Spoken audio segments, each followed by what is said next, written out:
Bago po tayo magumpisa, gusto ko po magpasalamat sa lahat ng masugid na sumusubaybay. Marami pong salamat sa inyong lahat. Lalo na po sa mga solid subscriber. At kung hindi ka pa nakasubscribe, pindutin ang button para sa ating story series. Marami din pong salamat sa mga masipag mag-share. Maligayang pagbisita at pagbabalik po sa ating munting channel. Narito na po ang karugtong ng ating istorya. Ika-84 na kabanata. Ang pagkikitang muli. Nagulat si Kelly nang itulak siya ni Alex. Tumingin siya dito at ilang sandali, parang blanko ang puso niya. Ito ang kanyang unang halik. Ilang beses na niya itong naisip, at hindi niya akalain na magiging ganito ang kahihinatnen. At ito ang unang pagkakataon sa buhay niya na siya ay tinanggihan. Gulat na gulat ang lahat ng nanonood. Karamihan sa kanila ay nakatayo na, nakabuka ang bibig. Ang isa sa kanila ay nakabuka na ang mga bibig mula nang simulang hinalikan ni Kelly si Alex. Sa sandaling ito, isang pilak na laway ang dumulas mula sa sulok ng kanyang bibig, at sa wakas ay bumalik siya sa kanyang katinoan. Isang lalaking nakapusod ang lumingon sa katabi niya at nagtanong. Hinalikan ba siya ni Kelly? Napailing na lang ang kaibigan niya. Kahit na mukhang kalmado sila sa panlabas, lahat ng lalaki sa grupo ay broken-hearted. Paanong gustong halikan ng babaeng sinasamba nila, ang isang tolonan? Lahat ng lalaki ay napatingin kay Alex na masama, na nakatingin kay Kelly. Nagalit ang kanilang mga ngipin, na para bang gusto nila siyang kainin ng buhay. Hinalikan siya ng isang diyosa, sa isip nila. Dapat ay tuwang-tuwa ang mukhang basura na ito, ngunit baka sa mukha niya ang paghamak. Maliwanag na ipinakita niya ito sa lahat. Iniisip nila, ay sinusubukang sabihin ni Alex. Tingnan nyo, lahat kayo ay mukhang kawawang mga tolonan. Matagal nyo nang sinusubukang akitin ang magandang babaeng ito, at halos hindi kayo binibigyan ng oras. At ngayon, ay hinalikan ako ng diyosa nyo, at wala akong pakialam. Kung tutuusin, kahit tanggihan ko ang paghalik niya sa akin. Para sa aking laruan lang ang diyosa ninyo. At ang lakas ng loob ninyo na tawagin akong tolonan. Kayo ang tutuong tolonan. Scumbag, hindi ka ba kinakabahan, sabi ng isa sa mga lalaki. Oo, sa tingin mo ay dapat ba para kay Kelly? Ang lakas ng loob mo para itulak si Kelly palayo. Hinalikan ka ni Kelly dahil gusto ka niya, at ang lakas ng loob mo na itulak siya palayo. Ang kapal ng mukha mo, sabi ng isa. Sinubukan ng ilan sa mga lalaki na makipag-away kay Alex. Pero humarang si Kelly sa harapan niya, at nagtanong. Anong ginagawa niyo? Tinuro ng lalaking nasa harapan si Alex. Nalilitong tanong nito kay Kelly, hindi kanya kayang trituhin ng maayos. Bakit mo pa siya pinoprotektahan? Huwag ninyong pansinin ang ginawa niya. Sa aming dalawa na lang iyon. Wala kayong kinalaman dito. Sagot ni Kelly habang nakatitig sa lalaki. Sa isip niya, naiintindihan niya kung bakit siya itinulak ni Alex. Naisip niya siguro ang kanyang kasintahan, at natakot siya sa paghalik ko. Pinapatunayan nito, na siya ay isang mabuti at matapat na tao. Bagamat tinanggihan siya nito sa harap ng lahat, wala siyang pakialam, dahil masasabi niyang, isa itong lalaki na karapat-dapat, para sa kanya. Dahil sa sinabi ni Kelly, natahimik ang lahat. Tinitigan siya ng mga ito at pagkatapos, ay tumingin din kay Alex ng may galit. Gusto nilang bugbugin ito, ngunit wala silang makitang dahilan. Parang walang pakialam si Kelly, na tinanggihan siya nito. Kaya ang magagawa lang nila, ay tumingin dito. Ang ilan sa kanila ay nagsimulang humanga kay Alex. At gusto nilang malaman, kung ano ang ginawa niya, para maging determinado si Kelly, na protektahan siya. Maya-maya ay narinig ang malakas na palakpak, at narinig nilang lahat ang matinis na boses na nagsasabi. Pinsan, wala kang pagkakaiba, sa ibang babae. Napatingin ang lahat sa paligid ng villa, at nakita nila, ang isang matangkad at gwapong lalaki na lumabas. Nakasuot ito ng pares ng flowers short. Nakaakbay siya sa bewang ng isang matangkad na magandang babae. Ang lalaki, ay pinsan ni Kelly, na si Simon. At ang party ay ipinagdiriwang ang kanyang ika-20 kaarawan. Pagkatapos maglakad papunta sa garden, ngumiti ng kaakit-akit ang magandang babae, kay Simon, at mahinang sinabi, "Simon, aalis na ako." Hinalikan niya si Simon sa pisngi at lumabas na ng gate. Sumigaw ang isa niyang kaibigan sa kanya. Ang galing mo, Simon. Nakasama mo siya sa kwarto ng ilang oras.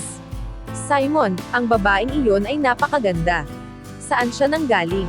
Bigyan mo ako ng number niya. May ilang binatang lalaki na nagsiksikan kay Simon, ngunit hindi niya sila pinansin. Tumingin siya kay Kelly, at lumapit sa kanya na may ngiti sa labi.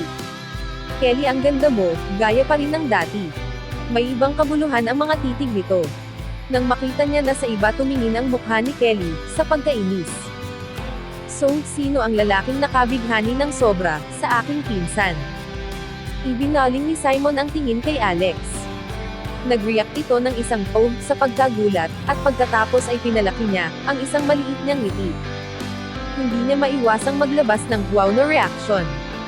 Kelly, ang iyong paghuhusga sa paghahanap ng lalaki ay bumubuti. Mukhang nakatagpo ka na ng perpektong boyfriend, sabi niya sa pinsan sabay ngiti ng pilyo. Narinig ng mga kaibigan ni Simon, ang kanyang panghahamak. At ang iba sa kanila ay nakisali. Siya nga pala. Malapit nang dumating si Henry Moore. In love si Henry kay Kelly, at kung makikita niyang boyfriend ni Kelly ang mukhang pulubi na ito.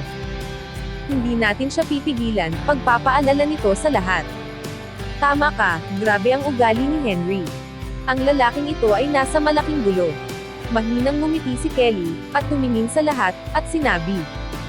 Natatakot ako na hindi makakapunta si Henry. Nakahiga siya ngayon sa ospital. Alam niyang nasaktan si Henry, nang sagasaan siya ni Alex. Nang marinig nila ang sinabi ni Kelly, walang makapaniwala dito. Simon, darating ba talaga si Henry ngayong gabi, di ba? Pagtatanong kay Simon. Matalik niyang kaibigan si Henry, at lahat ng iba pa, sa kanilang grupo. Alam niya kung ano ang nangyari kay Henry. Hindi siya makakapunta, mahinang sabi ni Simon. Ilang araw na ang nakalipas, nabangga siya ng kotseng minamaneho ng isang binatang baliw. Medyo nasugatan siya, at nakahiga pa rin siya sa ospital. Gulat na gulat ang mga kaibigan niya. Sino ang naglakas ng loob na banggain si Henry ng kanyang sasakyan? Alam ng lahat na si Henry, ay maraming koneksyon at iginagalang siya sa lipunan. Simon, alam mo ba kung sino ang gumawa nito? Tanong ng isa nilang kaibigan. Sa ginawang pagbangga niya kay Henry, may kahilingan na ba siya bago mamatay? Sabi ng isa pa. Tingnan natin, kung kailangan ni Henry ng tulong, minungkahi ng isa pang kaibigan. Sagot ni Simon sa kanyang mga kaibigan. Okay lang. Habang nasa ospital si Henry, nakahanap na siya ng mag-iimbestiga sa insidente, para sa kanya, at alamin kung sino ang gumawa nito. Kapag nalaman niya kung sino iyon, tiyak na ipapaalam niya sa ating lahat. Pagkatapos ay binaling ni Simon ang kanyang tingin kay Alex at bahagyang ngumiti, at sinabi. Gusto mong makasama ang pinsan ko. Well, dapat mong pag-isipan mabuti ang iyong ginagawa. Sa totoo lang, kailangan mong layuan ang aking pinsan. Kung hindi, ayoko na isipin kung ano ang mangyayari sa iyo, kapag nakalabas na si Henry sa ospital. Tapos ka na ba? Itinulak ni Kelly si Simon, at tinignan siya ng masama. Gusto niyang sabihin sa lahat ng tao, na si Alex ang gumawa nito. Si Alex ang bumangga kay Henry, pero alam niyang hindi niya ito magagawa. Sige, wala na akong sasabihin. Itinaas ni Simon ang kamay sa harap ni Kelly, para ipakitang sumusuko na ito, pero nakatitig pa rin siya kay Alex, na may halong panunuya. Maya-maya lang ay nagring ang phone ni Simon. Sinagot niya ito, at sinabi, Darling, nasa pintuan ka na. Mabuti naman. Pupunta na ako dyan, para sunduin ka. Pagkaraan na tapusin ang tawag, pagmamalaki niyang sabi sa mga kaibigan niya. Ipagpatuloy lang ninyo ang kasiyahan. Pupunta ako, para sunduin ang aking girlfriend, wika ni Simon. Sabi ng isang binata. Napakaganda ng kasintahan ni Simon, na si Shirley. Kamukha niya si Megan Fox. Hindi na ako makapaghintay na makita siya muli. Tinapon ko na ang mukhang kalabaw na si Shirley. Sabay tawa ng malakas. Matagal ko siyang nakasama, kaya nainis na ako sa kanya, naiinis na sabi ni Simon. Isang magandang katulad ni Megan Fox, ay naiinip ka sa kanya, wow. Bakit hindi ako magsasawa sa kanya? Maghintay kayo, hanggang sa makahanap kayo ng girlfriend, na ganoon, at malalaman nyo ang ibig kong sabihin, paliwanag ni Simon. Proud siya sa sarili na hinahangaan ng lahat. Nang tumingin siya sa mga kaibigan. Lahat sila ay humanga sa kanya. Sabi niya, makikita niyo ang bago kong girlfriend, mas maganda siya. Tapos na akong magpaliwanag sa inyo. Pupunta muna ako, para sunduin ang aking girlfriend. Tumalikod siya at naglakad papalayo. Lahat ay curious. May isang taong mas maganda pa kaysa kay Megan Fox. Kung ganon, malamang siya ay napakaganda. Pagkalipas ng ilang minuto, naglalakad si Simon, nakikipag-usap at tumatawa, habang kasama ang isang magandang babae, sa kanyang bisig. Napatingin ang lahat sa kanila, gustong makita ang bago niyang kasintahan. Ang magandang babae sa tabi ni Simon, ay nakasuot ng light blue na damit hanggang tuhod, at nagpapakita ng kanyang magandang mga binti. Siya ay may magandang makintab na buhok at mayroon napakagandang mukha. Hindi man siya kagandahan gaya ng ipinagmamalaki ni Simon, napakakaakit-akit pa rin niya, at naiinggit sila dito. Ngunit nang makita siya ni Alex, sumikip ang dibdib ni Alex. Si Kathy iyon, sa isip niya. Nakakuyom ang mga daliri niya sa mga kamao. Napansin ni Kelly na may mali kay Alex, at nag-aalalang tinanong siya. Ayos ka lang ba? Tahimik na sumagot si Alex. Okay lang ako, naglakad sina Simon at Kathy sa hardin na magkahawak kamay. Hindi napansin ni Kathy, na nakatayo si Alex sa likod ng mga tao. Sabi ng isa niyang kaibigan. Simon, napakaganda ng bago mong kasintahan. Nice to meet you, sabi ng isa kay Kathy. Pinagmamalaki ni Kathy ang kanyang sarili sa mga kaibigan ni Simon, at binigyan niya sila ng isang masaya na ngiti. Ipinakilala ni Simon si Kathy habang ipinadausdos nito ang kamay sa kanyang kwitan. Ito ang aking mabubuting mga kaibigan. Ang mga kayamanan nila, ay nagkakahalaga ng hindi bababa sa ilang milyon. Bakit wala si Henry? Tanong ni Kathy. Mahigit 10 araw na niyang kasama si Simon, at sa panahong iyon, nakilala niya si Henry. Sinabi sa amin ng pinsan ko, na nabangga siya ng sasakyan, at ngayon ay nagpapagaling sa ospital. Nang magsalita si Simon ay napakapit siya kay Kathy. Nakatutok ang mga mata nito sa labi niya at nakaramdam siya ng excitement. Totoo ba? Nandito ba ang pinsan mo? Alam ni Kathy na mayaman ang pamilya ni Simon, kaya gusto niyang makilala sila, at magkaroon ng magandang impression sa lalong madaling panahon. Kelly si Kathy nga pala, sabi ni Simon, habang ipinakilala sa pinsan. Sinundan ni Kathy ng tingin si Simon, at tumingin sa paligid. Nawala ang ngiti sa labi niya, nang makita si Alex na nakatayo sa tabi ni Kelly. Kamakailan lamang, hindi pumapasok sa klase si Kathy.